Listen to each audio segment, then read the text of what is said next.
మీ పిల్లలు తరచుగా అనారోగ్యానికి గురవుతున్నారా? కారణం లేకుండా ఏడుస్తున్నారా? రాత్రిపూట నిద్రలో ఉలిక్కిపడి లేస్తున్నారా?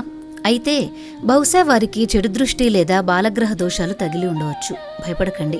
పూతన అనే రాక్షసిని చిన్ని కృష్ణుడు వధించిన తరువాత కృష్ణుడికి రాక్షసుల నుండి ఎలాంటి అపాయం జరగకూడదని గోపికలందరూ గోమాత తోకను కృష్ణుడి ఒంటికి స్పృశించి యశోదమ్మ గోపికలు పఠించిన అత్యంత శక్తివంతమైన కవచం ఒకటుంది.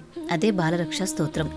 శ్రీమద్ భాగవతం దశమస్కందంలో ఉన్న ఈ గోపీకృత బాలరక్షా స్తోత్రాన్ని విన్నా పిల్లల దగ్గర పఠించిన ఎటువంటి దుష్టశక్తులు వారి దరిచేరవు. అయితే ఈ స్తోత్రాన్ని కేవలం చదవడం మాత్రమే కాదు, పిల్లల దగ్గర చదివేటప్పుడు ఒక చిన్న వస్తువు మీ దగ్గర ఉంచుకుంటే దాని ఫలితం 100 రెట్లు పెరుగుతుంది. ఆ అద్భుతమైన చిట్కా ఏంటో వీడియో చివరిలో వివరిస్తాను. వీడియో ఎక్కడా స్కిప్ చేయకుండా చివరి వరకు చూడండి. ఇప్పుడు ఆ శ్లోకాలను వాటి అర్థంతో సహా చూద్దాం. వీడియో చూశాక మీకు నచ్చినట్లయితే తప్పనిసరిగా లైక్ చేసి ఛానల్ని సబ్స్క్రైబ్ చేసుకోండి.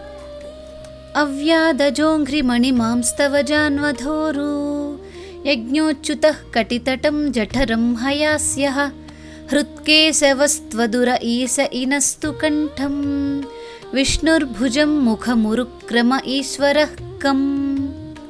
ఓ చిన్ని కృష్ణ, అజుడు నీ పాదాలను, మణిమాన్ అనే దేవుడు నీ మోకాళ్లను, యజ్ఞపురుషుడు నీ తొడలను, అచ్యుతుడు నీ నడుమును, హయగ్రీవుడు నీ కడుపును, కేశవుడు నీ హృదయాన్ని, ఈశుడు నీ వక్షస్థలాన్ని, సూర్యుడు నీ కంఠాన్ని, విష్ణువు నీ 2 భుజాలను, ఉరుక్రముడు నీ ముఖాన్ని, అలాగే ఈశ్వరుడు నీ శిరస్సును ఎల్లప్పుడూ రక్షించుగాక. చక్ర్యగ్రతః సహగదో హరిరస్తు పశ్చాత్ త్వత్పార్శ్వయోర్ధనురసీ మధుహాజనశ్చ కోణేషు శంఖః ఉరుగాయ ఉపర్యుపేంద్రః తార్క్ష్యక్షితౌ హలధరః పురుషః సమంతాత్. చక్రధారి అయిన శ్రీహరి నీ ముందు భాగాన్ని, గదాధారి అయిన హరి నీ వెనుక భాగాన్ని రక్షించుగాక. ధనస్సును ధరించిన మధుసూదనుడు, ఖడ్గం ధరించిన అజుడు నీ 2 పక్కలా ఉండి కాపాడుగాక. శంఖాన్ని పట్టుకున్న ఉరుగాయుడు 4 మూలలా, ఉపేంద్రుడు నీ పైభాగాన, గరుత్మంతుడు కింది భాగాన, హలాయుధుడు పరమపురుషుడు అన్ని వైపులా ఉండి నిన్ను రక్షించుగాక. ఇంద్రియాణి హృషీకేశః ప్రాణాన్నారాయణోవతు శ్వేతద్వీపపతిశ్చిత్తం మనోయోగీశ్వరోవతు. హృషికేశుడు నీ ఇంద్రియాలను, నారాయణుడు నీ ప్రాణాలను కాపాడుగాక. శ్వేతద్వీపనాథుడు నీ చిత్తాన్ని, యోగీశ్వరుడు నీ మనస్సును ఎల్లప్పుడూ సురక్షితంగా ఉంచుగాక.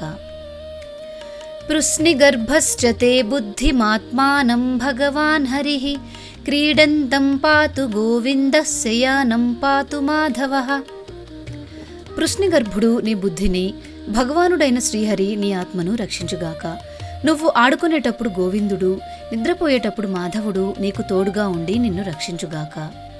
వ్రజంతమవ్యాద్వైకుంఠ ఆసీనం త్వాం శ్రియః పతిః భుంజానం యజ్ఞభుక్పాతు సర్వగ్రహ భయంకరః. ఓ కృష్ణ, నువ్వు నడిచేటప్పుడు వైకుంఠుడు, కూర్చున్నప్పుడు శ్రీపతి, భోజనం చేసేటప్పుడు సకల గ్రహాలను భయపెట్టే యజ్ఞభోక్త నిన్ను సదా రక్షించుగాక. డాకిన్యో యాతు ధాన్యశ్చ కుష్మాండాయేర్భకగ్రహాః భూతప్రేత పిశాచాశ్చ యక్షరక్షో వినాయకాః కోటరారేవతీర్జ్యేష్ఠ పూతనా మాతృకాదయః ఉన్మాదాయే హ్యపస్మారా దేహ ప్రాణేంద్రియద్రుహః. డాకినులు, యాతుధానులు, కూష్మాండాలు, పిల్లలను పీడించే బాలగ్రహాలు, భూత ప్రేత పిశాచాలు, యక్ష రాక్షస వినాయకులు, కోటర, రేవతి, జ్యేష్ఠ, పూతన, మాతృకలు మొదలైన దుష్టశక్తులు, పిచ్చి పుట్టించేవి, మూర్ఛరోగాలు తెచ్చేవి, దేహానికి ప్రాణాలకు హాని చేసేవి, కలలో కనిపించే భయంకరమైన ఉత్పాతాలు, ఇవన్నీ కూడా శ్రీ మహావిష్ణువు యొక్క నామస్మరణం వినగానే భయంతో కాలి బూడిదై నశించిపోవుగాక.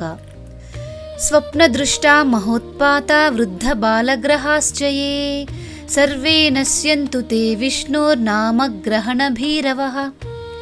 కలలో కనిపించే భయంకరమైన పీడకలలు, వృద్ధులను, చిన్నపిల్లలను పీడించే దుష్టగ్రహాలు ఏవైతే ఉన్నాయో అవన్నీ కూడా శ్రీ మహావిష్ణువు యొక్క పవిత్రమైన నామాన్ని ఉచ్చరించగానే లేదా వినగానే భయంతో పూర్తిగా నశించిపోవుగాక. చూశారు కదా ఈ స్తోత్రం ఎంత శక్తివంతమైనదో. ఇక ఇందాక వీడియో మొదట్లో నేను చెప్పిన ఆ చిన్న చిట్కా ఏంటంటే, మీరు ఈ స్తోత్రాన్ని చదివేటప్పుడు లేదా ఈ వీడియోని ఫోన్లో మీ పిల్లలకు వినిపించేటప్పుడు ఒక రాగి గ్లాసులో కొద్దిగా నీళ్లు మీ పక్కన పెట్టుకోండి. స్తోత్రం పూర్తయ్యాక ఆ నీటిని మీ పిల్లల తల మీద కొద్దిగా చల్లి మిగిలిన నీటిని వాళ్ళ చేత తాగించండి. లేదా మీ చేతిలో కొద్దిగా విభూతి పెట్టుకొని ఈ స్తోత్రం వింటూ ఆ తర్వాత ఆ విభూతిని పిల్లల నుదుటిన పెట్టండి. మీ చిన్నారికి ఉన్న ఎంతటి బాలగ్రహ దోషాలైనా వెంటనే తొలగిపోతాయి. శ్రీకృష్ణుడి చల్లని ఆశీస్సులు మీ పిల్లలపై ఎప్పుడూ ఉంటాయి. ఈ బాలరక్షా స్తోత్రం పిల్లల దగ్గర చదవడానికి పూర్తి అర్థంతో సహా PDF డౌన్లోడ్ చేసుకోవాలి అనుకుంటే ఛానల్లో మెంబర్గా జాయిన్ అవ్వండి. లింక్ డిస్క్రిప్షన్లో ఉంది. ఈ వీడియో మీకు ఉపయోగకరం అనిపిస్తే తప్పనిసరిగా ఒక లైక్ చేయండి. చిన్నపిల్లలు ఉన్న ప్రతి తల్లిదండ్రులకి ఈ వీడియోని షేర్ చేయండి. ఇలాంటి మరిన్ని వీడియోల కోసం మన ఛానల్ని సబ్స్క్రైబ్ చేసుకోండి. మీకు ఇంకేదైనా స్తోత్రాలు వాటి అర్థాల గురించి తెలుసుకోవాలి అనుకుంటే కామెంట్ చేయండి. మరిన్ని పురాణ కథలు, భక్తి సమాచారం కోసం వాట్సాప్ ఛానల్ని అలాగే మా వెబ్సైట్ని సందర్శించండి. లింక్స్ అన్ని డిస్క్రిప్షన్లో ఉన్నాయి. మరో చక్కటి వీడియోతో మళ్ళీ కలుసుకుందాం. సర్వేజన సుఖినో భవంతు. ఓం నమో భగవతే వాసుదేవాయ.